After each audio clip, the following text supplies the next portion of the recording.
What's up guys, Tech and Tyler, and today I'm going to show you this Handyman 175 watt mercury vapor security light. Now this particular design of light that has this iconic aluminum housing that's rounded like this, where it's all one piece, that has like the slip fitter here, the photocell here, and this bump out on the top here.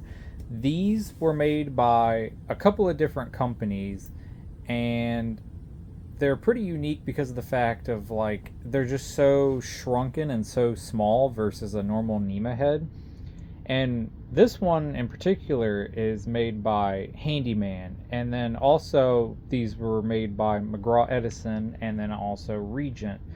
This is the only one that I have, I believe, that says Handyman on the photocell, which I'll show you. I have three more of these, I believe, at least two or three more of these, and each one of them are Regents. I want to say, I can't remember off the top of my head, but I think they're Regents. One might be a McGraw Edison, or the ballast is made by McGraw Edison, but the photocell socket says Regent on it. I can't remember, but I'll be making videos on those too. But this light is brand new. I got this light maybe earlier this year, or it was last year. I can't remember, when I took a trip out of state, and I was surprised to find this brand new. Because the other three that I have are pretty well used, and one of them has a really loud buzz when it's on. But this one came in the box. The box was in terrible condition, so I cut out the pictures of it and kept the pictures from it. I'm not too sure where those are at the moment, or I would show them. But it had a particular design on it that was different because of the fact of it's the Handyman brand. But it came with everything when I got it. It came with a photocell. It came with a bulb, and it came with, I want to say it was a little short stubby arm for it, and I have that at the moment being used on a light that I have hung up. But the bulb that came with it was actually kind of interesting because I've never had one of these types of bulbs before that was like this particular kind. So the bulb that came with it was this, and it's a very interesting package, and it shows like a BT shaped bulb on the front of it, but it's not the normal BT shaped bulb. It's more of the kind of like how Westinghouse, towards the end of their lighting division, when they were coming out with the 175 watt bulbs, how like they had them as a weird shape. It was still BT, but it was kind of a more of like a more rounded BT shape. It's hard to describe, but that's what this bulb is. It's also kind of funny too how when Westinghouse, not necessarily towards the end of their life, but kind of in that same period too, every box that you would get that had a picture of the bulb on it, each bulb was not the correct bulb for the box, which was very interesting too. It's they had them all switched around, but this bulb, I have tested it. So it's technically not brand new anymore, but it still is brand new just because I haven't really used it because I don't want to use this because it's new for one and it's just so interesting. But yeah, it's one of these shaped bulbs that it came with, which is, it's still a BT, but you see what I mean about how it's got the more rounded off edge, whereas the BTs kind of got more of like a squared off curve before it gets to the bump out on the top. But I mean, it's a really good quality bulb though for what it is. It's got not a brass base but an aluminum base on it. But it's this bulb feels really good quality, and I tested it. It works fantastic. I've noticed with mercury bulbs over the years that the older ones definitely work better than the newer ones, and they're definitely a lot brighter than the newer ones. I got a couple of brand new like GE mercury bulbs from a local restore about an hour away from me that I go to, and I got two of them. They were cheap and they were brand new, but they just don't light up how they normally should. It had too much of a blue tinge to it versus the cool white, and it just did not look bright like it should be. So I wasn't too happy with the quality of them. Not to mention, too, over the years, they make the lifespan go down. They used to be 24,000 hours, and then they would drop them to like 20, and then sometimes they would even be lower than that. But this is like a true good quality bulb, even though it's like a Japanese cheap off-brand one. But we can take a look at the etch there. You can see it says mercury lamp 175 Japan. But I mean, for being a Japanese just knockoff bulb, it's actually really good quality, and it works fantastic. You can still see actually in the bulb on the top right here a little bit of grayness there for the mercury that's still in it, because I only turned it on once just to test it, so the bulb still didn't even fully evaporate the mercury that was in the bulb. So I mean, you could never tell that I tested it once. It still looks absolutely brand new. It's a really cool, interesting bulb. But yeah, that's the bulb that came with this. The photocell that came with it, I cannot remember where I set the photocell off to the side at, but that was brand new as well, and it had a piece of tape that was stuck to it that covered up the actual photo eye lens on it, and it left a bunch of residue on there, so I need to clean it off. But that's brand new too. I believe that one was made by Fisher Price, whatever that brand's called for them, the typical photocell manufacturer. But I mean, it might honestly have been in a box when I got it, and I never opened the box too. But I can't remember. It's been a while. But yeah, everything came with this fixture. Even the lens that was on it is perfect condition too. I mean, it's got no cracks, no chips in it, nothing. It's, crystal clear for it being, like a frosted refractor. But yeah, overall it's in fantastic condition. I mean, there's not a single, like piece of like area on it that has corrosion, nothing like that. It's fantastic, and so I was really happy to get one of these new. And if we look down inside of here, we can actually see the sticker that says Handyman Electric Company on it. 175 watt, 120 volt, 60 hertz, 4 amps. It's got all the stickers to it still, so fantastic. I'm going to take the refractor off of here, and we'll open up the inside of it, and I'll show you what the inside is, and maybe we can see the actual manufacturer of the ballast, if it's a Regent or if it's McGraw-Edison. So let me get this apart, and we'll take a look inside of here. Okay, so in order to take off the refractor, what you have to do is there's 3 screws. There's one right here, there's one right here, and there's another one in the back right here. You loosen all 3 of those up, and then you got to put a little bit of pressure. I'm going to flip it over so that way all the weight of the fixture is not on top of it. But you gently have to push this, and you're able to pop the lens off. It's a little tricky. You got to be very, very careful with it, not to break it, because sometimes these fixtures will break. I've had a couple of them break some chunks off or crack from doing this, but it's a little tricky. You got to be careful. But you remove those 3 screws, like I said, and then this comes off, and you want to put that off to a safe side so that way you don't break it. And then up next you have this piece of metal here, which some of these are different. Some of these had extra holes in them for ventilation. Some of them have 3 holes for the screws. This one only has 2. And another issue sometimes with these lights too, if these aren't set down all the way properly, is these will rattle when the light comes on, especially if they start buzzing over time. I have not opened this fixture since I got it. I just tested it just to see if it worked, and it did. So I've never opened this yet, and I can see already that this piece of metal isn't sitting flush all the way down, so it's kind of pushed up a little bit. So I'm going to get this screw and this screw removed, and then this cover will come off, and then we'll take a look at the ballast inside.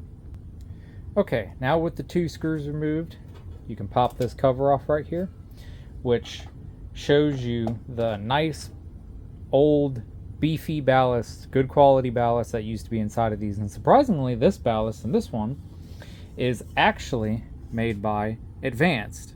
So I had no clue that that would be in here. But then again, at the same time, a lot of these fixtures from back then that were kind of like this, they used to just get, ballast from other manufacturers and throw them in there, and then call them different types of names like Handyman or like the company name, but they're using other brand parts. So Yeah, I'm surprised that this is an advanced ballast. So, with it being an advanced ballast, you already know it's a good quality one. Advanced makes a lot of different ballasts for products, such as streetlight ballast, fluorescent ballast. So they have a wide range of stuff and good quality stuff, especially the older stuff. So, but yeah, it's very simple in here. These types of fixtures, NEMA heads, all that type of stuff. If you're a collector, but they don't usually have capacitors in these. They're just straight from the ballast to the socket to power the light. So in this case, you have your hot wire here for the 120. You have your neutral right here, and then right down here is a screw for the ground, which is right here. And then you have your red wire here, which your red wire comes off of your ballast for your lamp. You have a common that goes over to the ballast as well. And then you also have the common coming from power in, and then a common coming from your photocell socket. And then you have a black wire that comes from your photocell socket, and then that's the one that connects to the power. And then you have a red wire that comes off your photocell socket, and that gets attached to the 120 side of your ballast, so that way it powers it and it can bypass it to where when the photocell cuts on, it sends the power to the ballast. So pretty simple design. I think these fixtures are quite interesting too, just because of the fact of they have the slanted offset sockets, which I always thought were kind of unique, because in doing that, when you angle it, it's making it so that the light from the arc tube is kind of shining down more, and then when it does that, it kind of bounces off of the metal back plate here for the reflector portion of it. It will bounce off of here, throwing more light down, and also just shines more light at an angle versus a normal NEMA head where it kind of uses the refractor and then the metal reflector up top to kind of throw it around everywhere.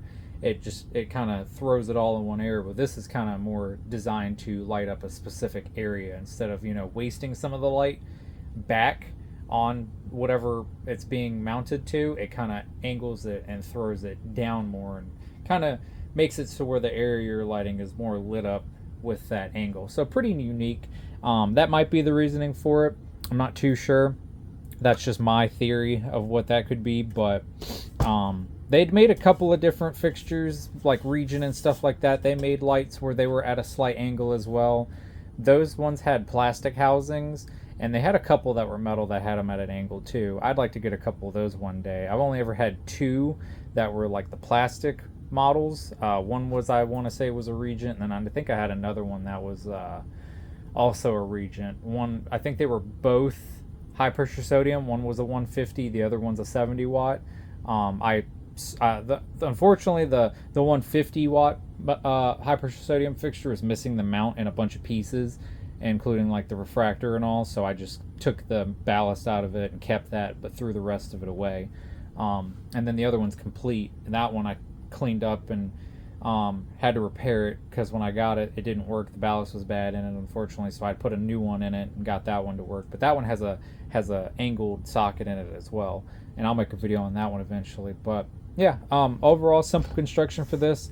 Love the design of how this is. It's just plain simple, and you saw these lights a lot on houses and random areas all around. I still, where I live, see a bunch of them. I mean, I have a neighbor literally across the street from me on a garage who has one of these to this day working, except the only problem with his is the photocell is day burning, so it's constantly on all the time, and from it being on and being used so long, because it's been up for so many years, the bulb has definitely gotten quite dim and has a greenish tone to it. It is a frosted bulb, but it's been very well used, and that one has a BT bulb in it, which that one's more than likely a Westinghouse bulb. So, but anyway, let me get the metal plate back on here, and then I'll get this mounted and we'll watch it turn on. Alright, so now we have the bypass photocell and the test bulb in it. We are all set to turn on. So let me go ahead and plug this in and we will watch this cut on.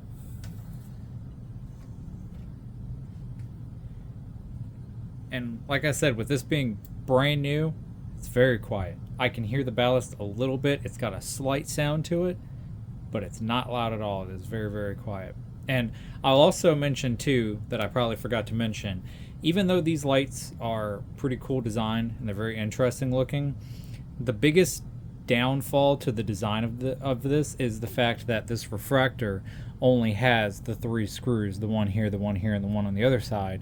Because what happens is eventually these start to get brittle and they will break and fall off, or they just fall off because there's only 3 screws holding it. It's not really held in that well because it's got these little metal lips here that it slides over, but then the screws go behind it to hold it. The only thing is I feel like that when they did it, like I can look at it and see that the screws are catching and pushing, but I feel like they needed to make the screws a smidge longer just to help with it, but not long enough to where you can see them through the refractor right here. But that's the only downfall of the design, is the issues with these, and you see these a lot missing these.